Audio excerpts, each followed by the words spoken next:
Yeah, I greet everybody in the name of the Father, the Son, and of the Holy Spirit.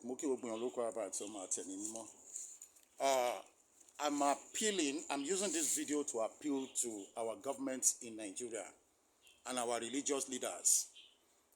Please, this is the time for us to prevent the impending religious imbroglio, religious violence. This is the time for us to prevent it before things get out of hands.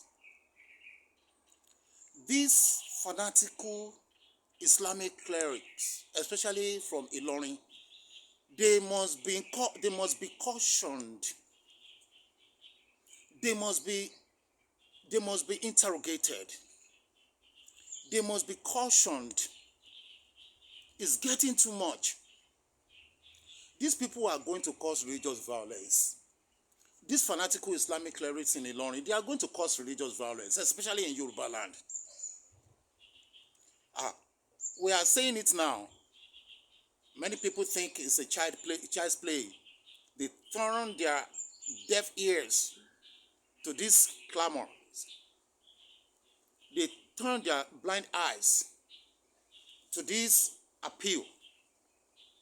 We are appealing to our governments, our religious leaders, and everybody in the relevant quarters, all stakeholders in this issue. Please, do not allow religious violence to occur in Nigeria, especially in Yoruba land. These affairs in Ilorin, the Ustaz, the fanatical affairs, they must be cautioned. They must be cautioned. We are saying it now. It's like they think it's a child's play, right? In 2015, when we were saying give Goodluck Jonathan the second chance, give him a chance to run for the second term. Many people from my family, from my friends, my platform, from everywhere, they were talking to me. No, why are you talking like this? Let's support Buhari, APC. Buhari is going to eradicate the terrorists. Buhari will fix Nigeria up. Let's support Buhari. Okay. I agreed against my conscience. And that's the first regret ever in my life.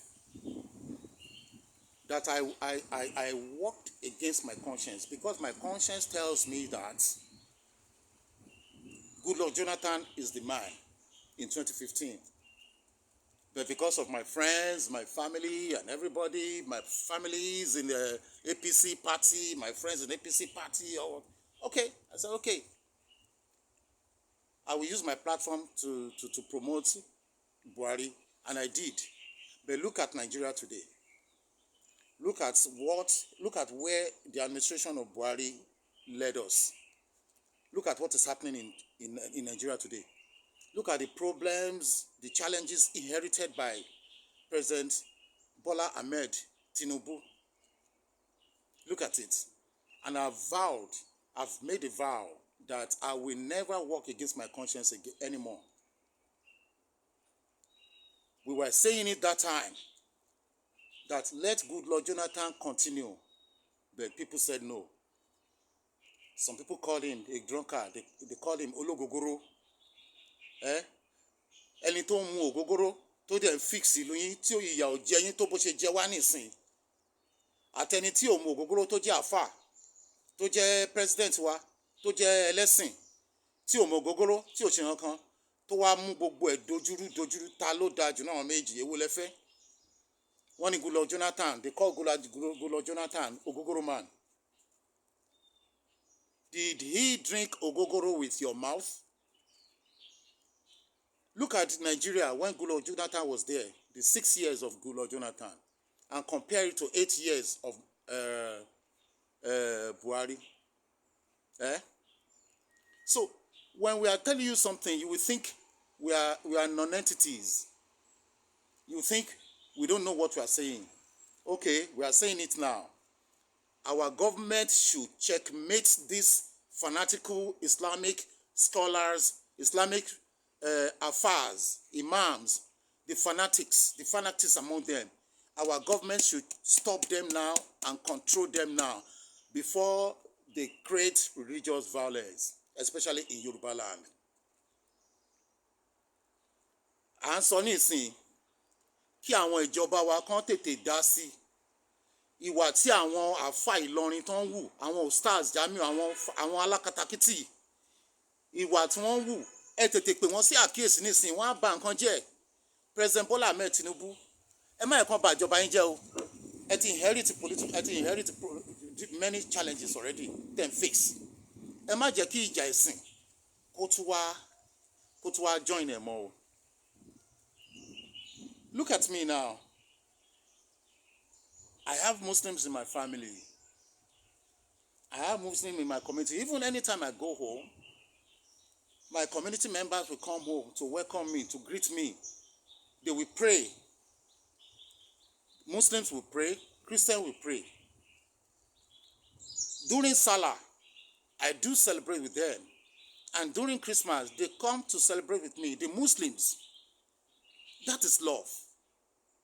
That is love.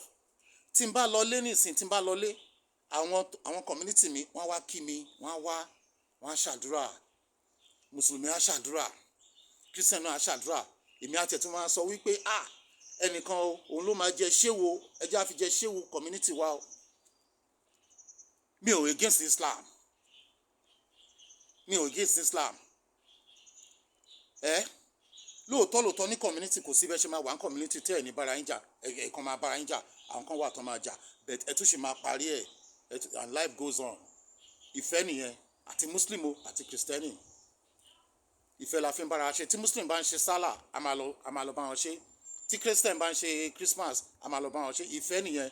Ṣùgbọ́n ìwà àwọn àáfà alákatakítí ẹ̀sìn Ìlọrin yìí, àwọn stars yìí, ó ti ń pọ̀ ju, ó ti ń mú nǹkan míì wá pẹ̀lú ẹ̀kọ́ òdì.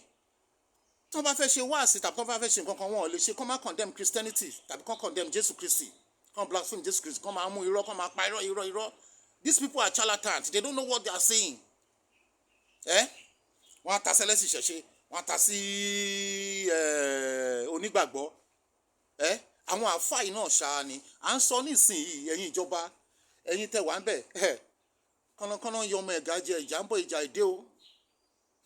Kí sòbí ó má bàa dégbò, olúgọ̀bẹ là ń ké sí o. Mo sọ̀rọ̀ yìí náà nínú fídíò tí mo ṣe lánàá o. Mo sọ̀rọ̀ nínú fídíò tí mo ṣe lánàá o. Kí sòbí á má bàa dégbò, olúgọ̀bẹ là ń ké sí.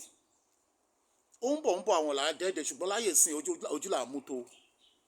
These fanatical Islamic clerics condemning Jesus Christ and using lies and propagandas to propagate Islam, they should be corrected. They should be checkmated. They should be controlled. Ṣé èmi tí mo ní okay ní ìsìn báyìí kí wá ní pé mo jáde mo bẹ̀ sí sọ̀rọ̀ pé láti condemn wọn àbí láti pa sọ àṣírí wọn, láti correct irọ́ tán pa. Kémi náà kí wá máa sọ nípa Islam, kí máa sọ nípa Ànábì Muhammad, gbogbo iṣẹ́ burúkú tó ṣe, kí máa sọ pé Quran is corrupt, kí máa sọ bẹ́ẹ̀. Ojú wo làwọn ọ̀rẹ́ mi àtàwọn tó wà ní community mi tó jẹ́ Muslim tó máa wá ń kí mi tí bá ti tìlú òyìnbó dé, ojú wo náà máa fi wò mí? Ọ̀pọ̀lọpọ̀ wọn dẹ̀ lè máa mọ̀ wípé wọ́n lè máa ronú lọ bẹ̀, wọ́n lè máa mọ̀ àrídájú ẹ̀ wípé àwọn àfáà yìí ló bẹ̀rẹ̀ gbogbo nọ́nsẹ̀sì. Ṣé bí títa ni Ọlọ́run ṣe nìyẹn? Ìgbà oníta ni Ọlọ́run dé? Àwọn àfáà yìí ló bẹ̀rẹ̀ sí bẹ̀rẹ̀ gbogbo nọ́nsẹ̀sì, gbogbo nǹkan tó ń ṣe, òun náà ni ta ni Ọlọ́run mú jáde tó fi ń correct wọn, tó wá lọ arrest ẹ̀, wọ́n bẹ̀rẹ̀ sí gbé bẹ́ẹ̀lì oríṣiríṣi irọ́ lé lórí. Láìpẹ́ yìí, this video kan wà mbà ní kí n ṣe live video, bẹ̀rẹ̀ tí n bá ṣe live video àwọn kan máa ń try, wọ́n máa bring it down, wọ́n máa stop it, wọ́n flag it down. So eléyìí wà convenient fún mi kí n ṣe video tí ò kí n ṣe live video. Ustaz Jamiu Adegunwa kò pẹ́ tó ṣe video kan o tó tún ti ń sọ kátàkátà nípa Christianity. Ó ṣe video kan ní about 4 months ago. Mo expect kó yẹ kó ti bring video yẹn down, but kò ti bring it down. Tó ní pé Jésù, pé awuyewuye tó ń lọ nípa Jésù Kristi pé ṣé Jésù Kristi ó fẹ́yàwó àbí kò fẹ́yàwó. Ó ní Jésù Kristi fẹ́yàwó. Ó ní Jésù Kristi ó bímọ. Ó ní kódà ìyàwó Jésù Kristi gan kì í ṣe ọ̀kan. Ó mú súrà kan jáde bóyá súrà bóyá 13:38 àbí nǹkan tó sọ wípé wọ́n sọ fún ànábì pé a ti rán àwọn ìránṣẹ́ kan wá ṣíwájú ẹ, a dẹ̀ fún wọn ní ìyàwó, a tún fún wọn ní ọmọ, wọ́n fẹ́ àwọn ìyàwó, wọ́n fẹ́ ọmọ. Ó ní pé Jésù Kristi náà wà lára àwọn ìránṣẹ́ yẹn pé a fún Jésù Kristi náà níyàwó. Ṣé súrà yẹn sọ pé Jésù Kristi wà lára àwọn tó ti rán ṣáájú Muhammad tó ń fún níyàwó? Ṣé súrà yẹn sọ bẹ́ẹ̀? Ẹ wá máa gbọ́ o. Ó wá tún lọ sínú John chapter 2 níbi tí Jésù ti lọ ṣe tó ti invite Jésù fún ìgbéyàwó kan tó ń lọ tí Jésù ti sọ omi di ọtí wine. John chapter 2 ó wá mú verse 2 nìkan fúnra ẹ̀ ló dẹ̀ kọ́ fẹnu sọ tẹ́lẹ̀ pé òun máa mú láti verse 1 tó fọ́. Jamiu Adegunwa, Ustaz Jamiu Adegunwa, ẹ lọ wo fídíò yẹn. Ustaz Jamiu Adegunwa ó wà lórí YouTube. Ustaz Jamiu Adegunwa says Jesus Christ married, confirmed that Jesus Christ married. Ó wà lórí ẹ̀, òun ló ṣe fúnra ẹ̀. Ẹ lọ wo YouTube Ustaz Jamiu Adegunwa bóyá rọrùn mọ́ pa. Nbá ní kí n play fún yín bet kò convenient, then ó máa gba time. Àdẹ̀mọ̀ bí ìlú ṣe rí, so a ní láti máa waste owó data yín kákọ̀ ṣe fídíò pápápá nǹkan tèmi believe nìyẹn, torí ó yẹ ká máa wà considerate pé ìlú dọ̀rùn ó dẹrùn nísìn. Ustaz Jamiu Adegunwa la inú ẹ̀ gbàgà. Ustaz Jamiu Adegunwa la inú ẹ̀ gbàgà. This Ustaz Jamiu Adegunwa is a charlatan, and I believe that something is wrong with the brain of that man. He is confused. He is contradicting himself. Believing that he is teaching people, and he doesn't know that it is not only the foolish people like him that listen to his video. There are wise people. There are people who can analyze. There are people who understand. There are people who can think logically. He thinks everybody is a fool like him, and he can deceive them. He can apply lies and propagandas to propagate Islam. That is his belief. He went to Cana. He went to John chapter 2.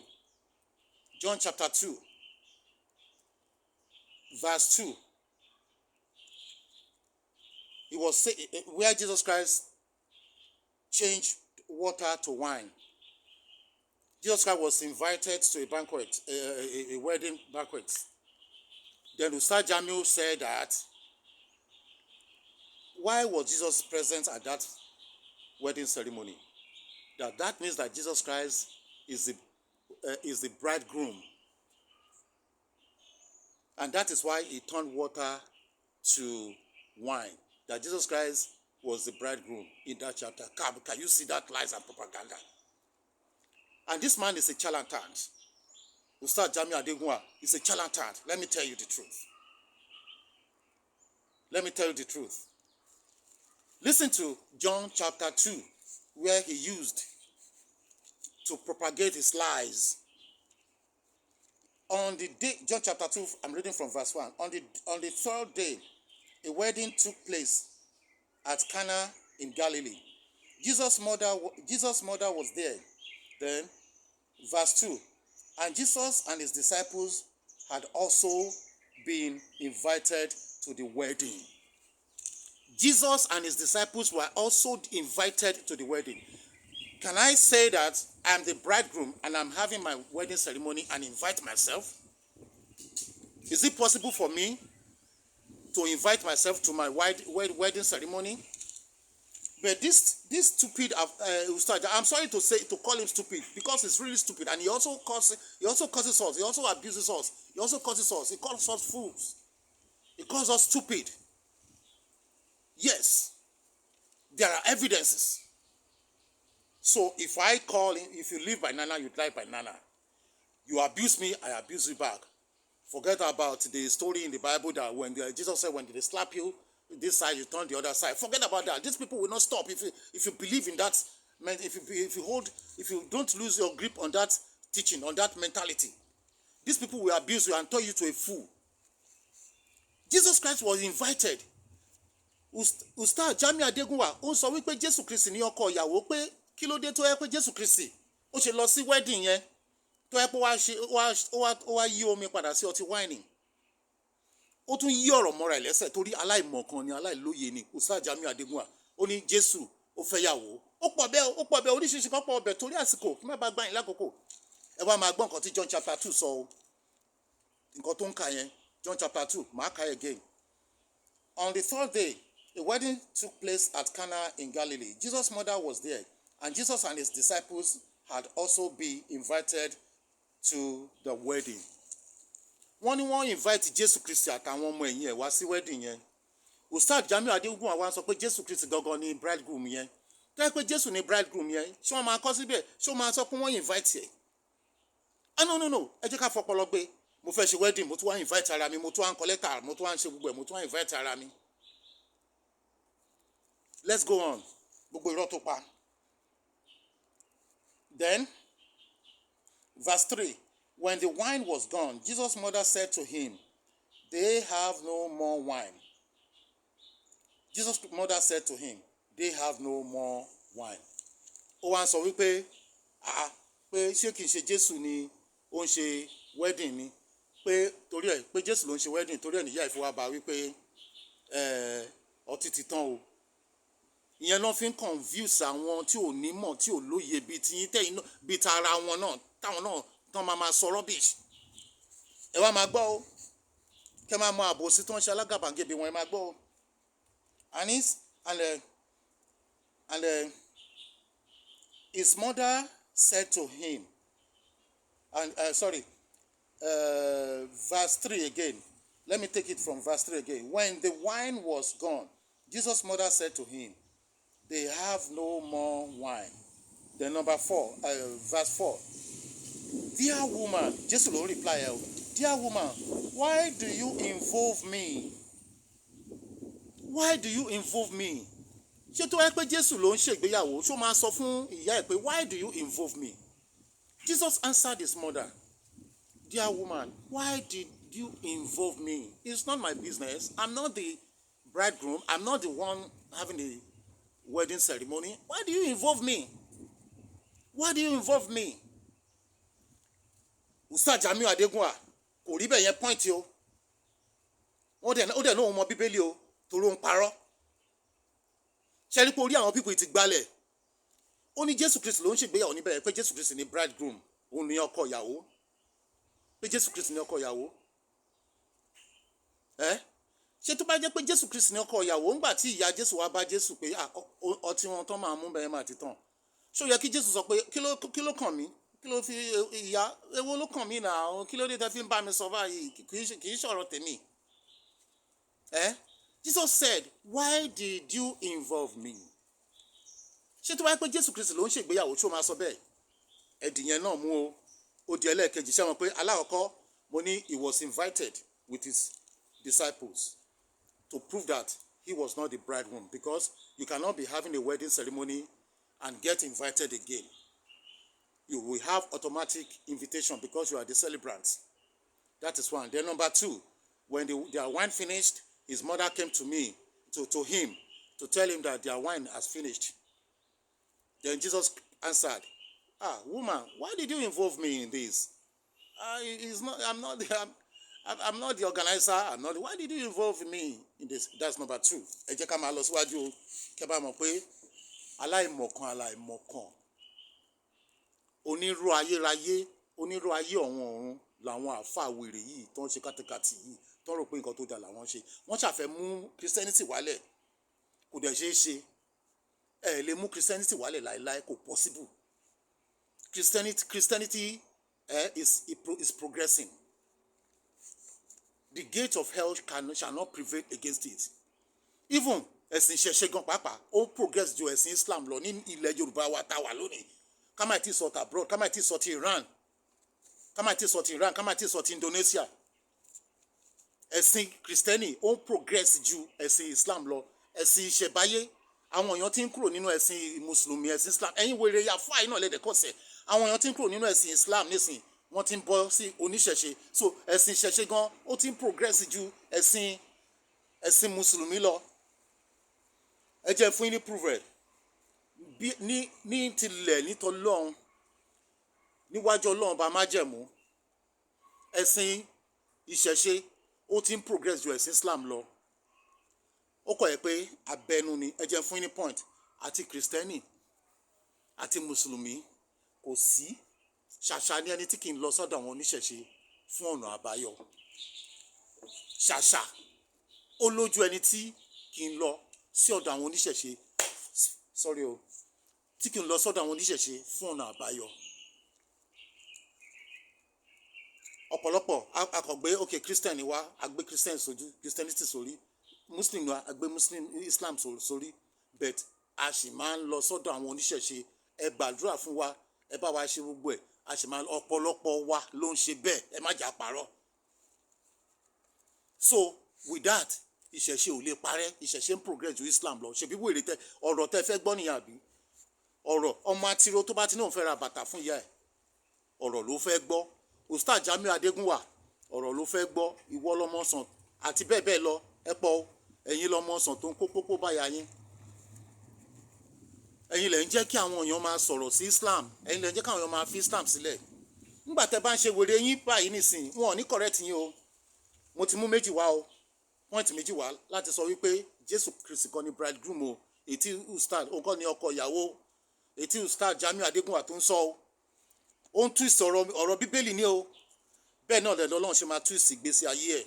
Ẹ lọ kọ́lẹ̀, ẹ lọ kọ́lẹ̀, ẹ lọ kọ́lẹ̀, ẹ lọ kọ́lẹ̀, ẹ lọ kọ́lẹ̀, ẹ kọ́lẹ̀, ẹ lọ kọ́lẹ̀.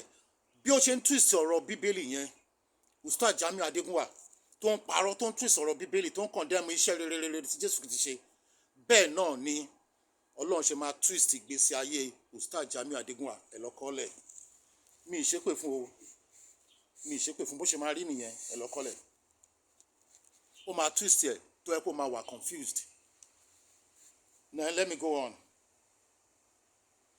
Dear woman, why did you involve me? Jesus replied, my time has not come yet. His mother said to the servants, do whatever he tells you.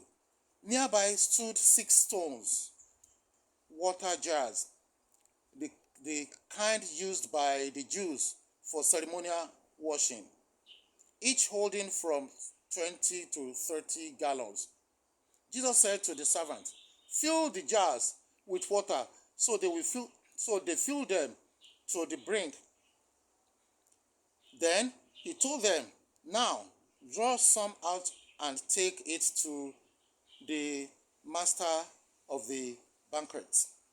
They did so, and the master of the banquet tasted the water that had been turned into wine. He did not realize where it had come from, though the servant who had drawn the water knew. Then he called the bridegroom aside. He called the bridegroom. That's verse 9. He called the bridegroom. Chairman, the master of the banquet, chairman, wedding ceremony. Ó wá pe ọkọ ìyàwó wá. Ó wá pe ọkọ ìyàwó wá. Wọ́n sọ pé ó wá pe Jésù Kristi wá o. Ìyẹn jẹ́ bẹ́ẹ̀ lẹ́ẹ̀kẹta láti sọ pé Jésù Kristi kọ́ ni ọkọ ìyàwó yẹn nínú John chapter 2. Cana of Galilee. Tí Ustaz Jamiu Adegunwa tó sọ pé Jésù Kristi ni ọkọ ìyàwó. The master of the banquet called the bridegroom. Kò síbẹ̀ pé he called Jesus Christ, so he called the bridegroom. That's verse 9. And you know, I analyze it now. Or you read now. And the master of the banquet called and tasted the water that had been turned into wine. He did not realize where it had come from, though the servant who had drawn the water knew. Then he called the bridegroom and said, everyone brings out the choice wine first, and then the cheaper wine after the guests have had too much to drink. But you have saved the best till now. ẹlẹ́ẹ̀kẹta nìyẹn, and he called the bridegroom. I'm reading from the devotional study Bible. Then ó tún wà bẹ́ẹ̀ nínú NIV, ó wà nínú Gideon, oríṣiríṣi translation tó pé Jesus Christ was invited. Jesus Christ was invited. And ibi tí ó ti dá ìyá ẹ̀ lóhùn pé tí ìyá sọ pé ọtí tán máa mú màá ti tán o, ọtí wáìnì tán mú ti tán o, tí ìyá sọ pé why did you involve me? Àwọn ẹlòmíì wá sọ ìmí tún wà ẹ̀jẹ̀ tún kà another version, John chapter 2. This is the New Revised Standard Version. On the third day, there was a wedding ceremony in Cana of Galilee, and the mother of Jesus was there. Jesus and his disciples had also been invited to the wedding. In Conti translate, new version, now, when the wine gave out,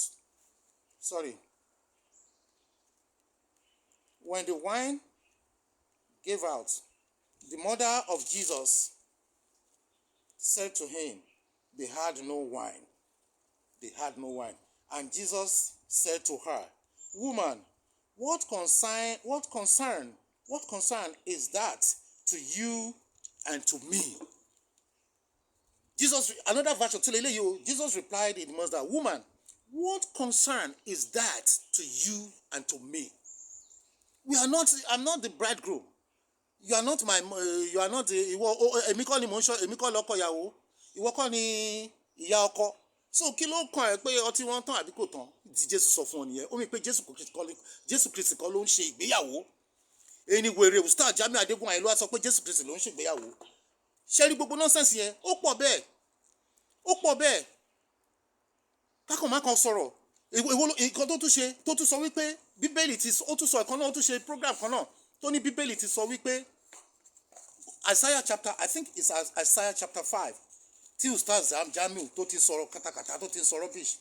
I think it's Isaiah chapter 5 tó ní pé kí ló tiẹ̀ sọ náà, ó ní pé Jésù Kristi ó ní nínú Bíbélì pé Bíbélì ti fìdí ẹ̀ múlẹ̀ wípé kàbá ní orí òkè tí ó ń bọ̀ táwọn èèyàn mọ̀ lọ lọ́jọ́ iwájú pé Bíbélì ti sọ. Isaiah chapter 5 àbí sorry mo ní Isaiah chapter 5, Isaiah chapter 2 ó tún twist ọ̀rọ̀ yẹn náà tó ló fẹ́ wà, ó fẹ́ pe àwọn èèyàn sínú ẹ̀sìn Islam, ó tún twist ó tún parọ́, orí yín ti gbálẹ̀, ó tún twist ọ̀rọ̀ yẹn náà. Ẹ máa gbọ́ nǹkan tó wà nínú Isaiah chapter 2 o, verse 2 ni Ustaz Jamiu Adegunwa ló mú jáde o. Ẹ gbọ́ nǹkan tí verse 2 yẹn sọ. Ó ní, in the last day, the mountain of the Lord's temple will be established as chief among the mountain. It will be raised above the hills, and all nations will stream to it. Ibẹ̀ ló mú jáde tó ń kà tó sọ pé Bíbélì ti sọ wípé ó ti prophesy nípa kàbá, pé kàbá nílẹ̀ Lárúbáwá. Ibẹ̀ ni Bíbélì ń sọ, Isaiah chapter 2 verse 2. Ustaz Jamiu Adegunwa kan náà tún ní o. Tọ́n máa yí ọ̀rọ̀ Bíbélì padà, máa fi confuse àwọn èèyàn, máa fi parọ́, irọ́ gbúrú. Bí mo ṣe ń wo máa yẹn ó dà pé ó ní mental problem. I'm sorry to say that. Because ẹni tí ò bá ní mental problem kò ní máa ṣe bẹ́ẹ̀. Tó bá ti ń sọ̀rọ̀ wá rí pé kì í ṣe àwọn ọmọ dàda ń díndín àbí kí ni wọ́n ń pè, àwọn ọmọ ilé kéwù nìkan ló ń bá sọ̀rọ̀. Àwọn ọlọ́pọlọ, àwọn olóye wọ́n pọ̀. Bẹ́ẹ̀ ni wọ́n lọ mú àwọn kan tí wọ́n mọ ìmọ̀ tí wọ́n ní ìmọ̀, wọ́n kọ́ lọ mú wọn wá ní wọ́n debate pẹ̀lú wọn. Àwọn á pè Allahu Akbar àti gba Islam àti kìíní. Irú rọ̀ndọ̀rọ̀ndọ̀ yìí ó yẹ kó stop náà. Kí làwọn ìjọba ń wò pé gbogbo ilé máa kí ni Christian Association of Nigeria kí lẹ̀ ń wò? Wọ́n ń ba ìwé tẹ́ fi ń wàásù. Ọ̀pọ̀lọpọ̀ yín ẹ̀yin GEO, Father GEO, kí ni iṣẹ́ yín? Ṣé kẹ́ máa gba ọrẹ nìkan ni àti tithe nìkan? Wọ́n ń ba ẹ̀sìn yín jẹ́. Wọ́n ń ba Bíbélì yín jẹ́. Bíbélì tẹ́ gbé jáde tẹ́ fi ń jẹun tẹ́ fi ń ṣe wàásù. Wọ́n ń bàjẹ́ ẹ̀dẹ̀ jókòó bẹ́ẹ̀. Defend Ọlọ́run. That is not evangelism.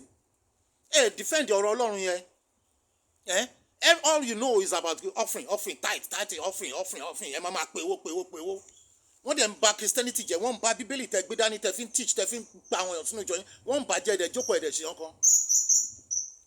Ǹjẹ́ yẹn ó lè ṣe bẹ́ẹ̀ sí àwọn Mùsùlùmí kó má ti gbé olú ẹ̀ lọ court?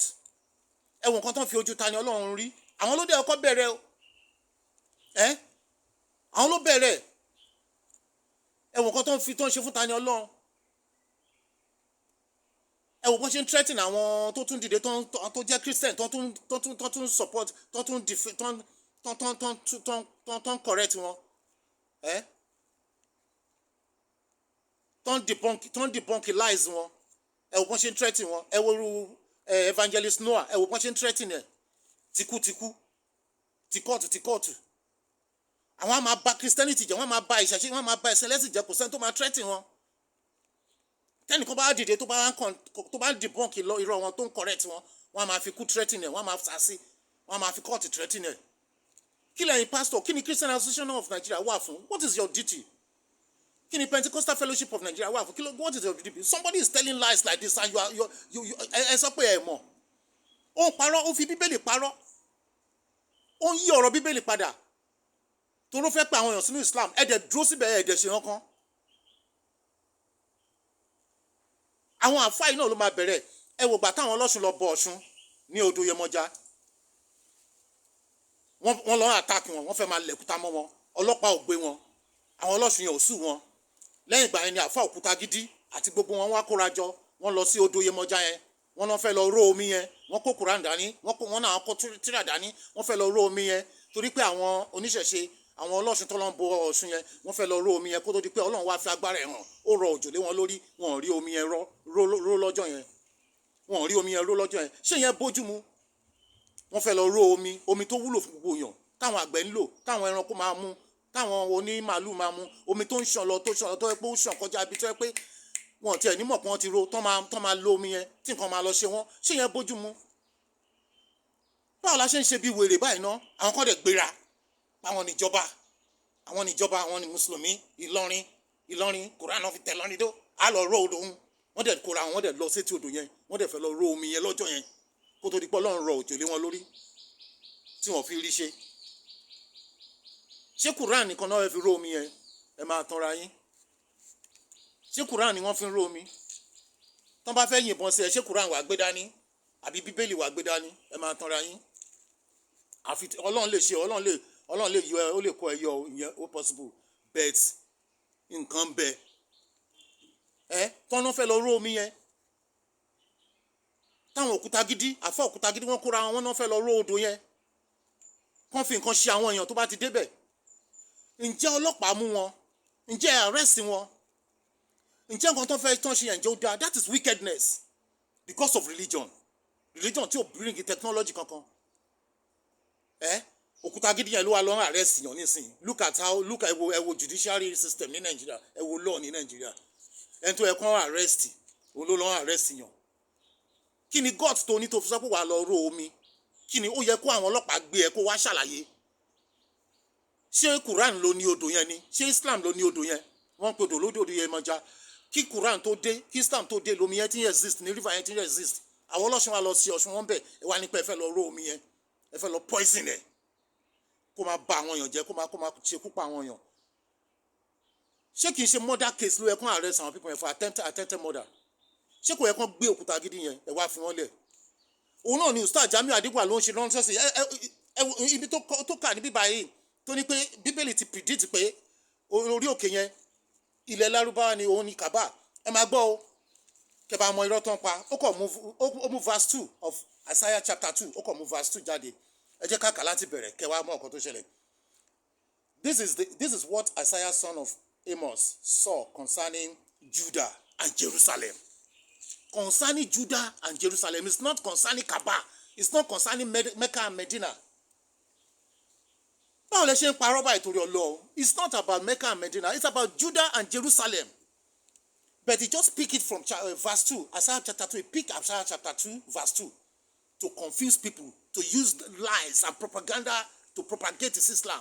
To confuse people, to tell lies. Saying that the Bible has predicted the coming of Kaaba at Mecca, Medina, Mecca at Kaaba. Whereas this is what the Bible is saying here. It's contrary to what this Ustaz Jamiu Adegunwa is saying. This is, oh my God. Let me take it from Isaiah chapter 2 verse 1. This is what Isaiah son of Amos saw concerning Judah and Jerusalem. In the last day, in the mountain, in the last day, the mountain of the Lord's temple will be established as chief among the mountains. It will be raised above the hills, and all nations will stream to it.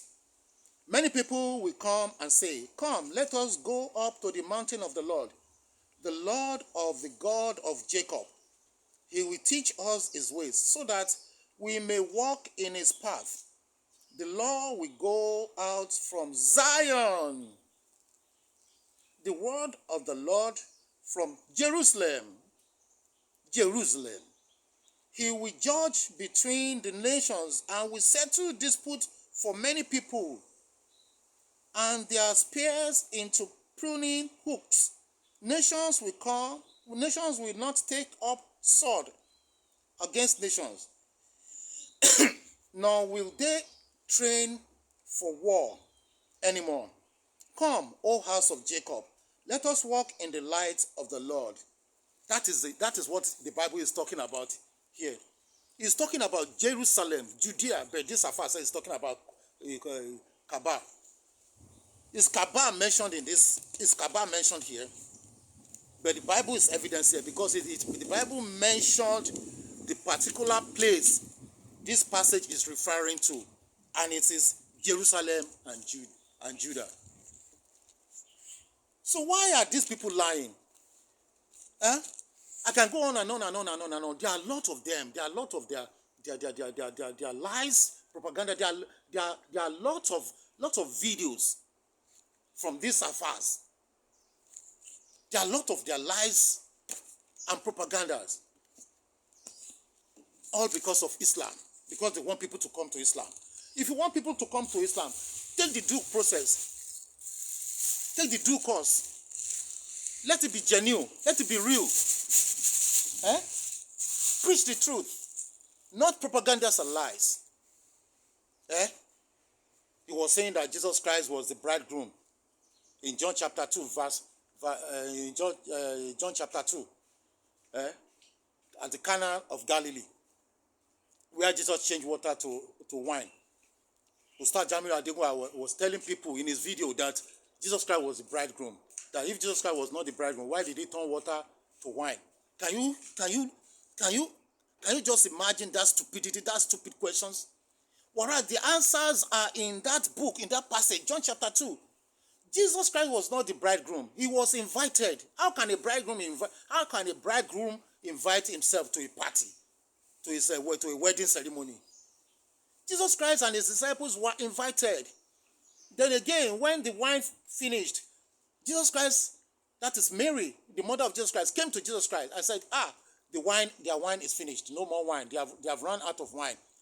Jesus Christ asked his mother, he said, "Mother, why did you involve me in this? Why did you involve me in this?" And he said, what is the concern? What concerns you and me in this case? We are not the celebrants. You are not I'm not the bridegroom, and you are not the mother of the bridegroom. But Mary knew that Jesus Christ can perform miracles, because Jesus Christ, Mary is the mother of Jesus Christ. He knew that Jesus Christ can solve the problem. He can do it.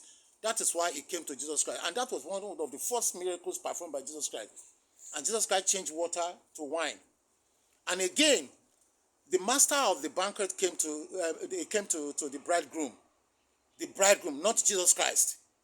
To show that Jesus Christ is not the bridegroom. Because it would have been mentioned in that Bible, in that verse, that the master of the banquet came to Jesus Christ. But it stated that the master of the banquet came to the bridegroom. So why did you keep this best wine? Where was this wine before? Why did you keep it? Just to show that Jesus Christ is not the bridegroom. So I'm appealing to the relevant quarters. I'm appealing to our government. I'm appealing to the people that are responsible to handle this case. They should caution the attitude. They should caution these affairs. These affairs, they should caution them. These fanatical affairs, especially from Ilorin and Iwo, they should caution them. They are instigating religious violence. I can see that religious imbroglio is brewing up. It's brewing up. They are radicalizing their followers. And that means Nigeria is sitting on a time bomb. These people, these ustaz, they have Islamic centers. It is high time for the government to begin to investigate them and examine them. What are they teaching their children, their followers, their students at their Islamic centers? Are they not building terrorists for the future of Nigeria? Are they not building up terrorists? Are they not building a potential terrorist like Al-Qaeda, like ISIL, like Boko Haram? Look at what happened at Ibadan. Wọ́n kọ́ tó ṣẹlẹ̀ ní Ìbàdàn. Nọ́jìnlẹ̀rọ̀ tó ń radicalize Nọ́jìnlẹ̀rọ̀ had an Islamic center. This guy was radicalizing his followers. He turned the back of his followers to their families until they were investigated by a radio presenter, Oriyomi Hamzat, and he used his radio station to liberate those who are radicalized, who are held captive at the camp, at the Islamic center of Nojim-Lero. So ìjọba ẹ jẹ́ ká wo nǹkan, ẹ jẹ́ ká wo àwọn tó ní Islamic centers yẹn, ẹ lọ máa investigate wọn. Ṣé pé wọ́n build àwọn ọmọ terrorists fún ọjọ́ iwájú Nàìjíríà pẹ̀lú ẹ̀kọ́ òdì tó ń kọ́ wọn. Ẹ wo ti Nojim-Lero kó tó di pé Oriyomi Hamzat ṣẹ̀ṣẹ̀ wá liberate wọn. Well, don't let me waste your data. That's what I have to say. But these Islamic clerics, they should be investigated properly.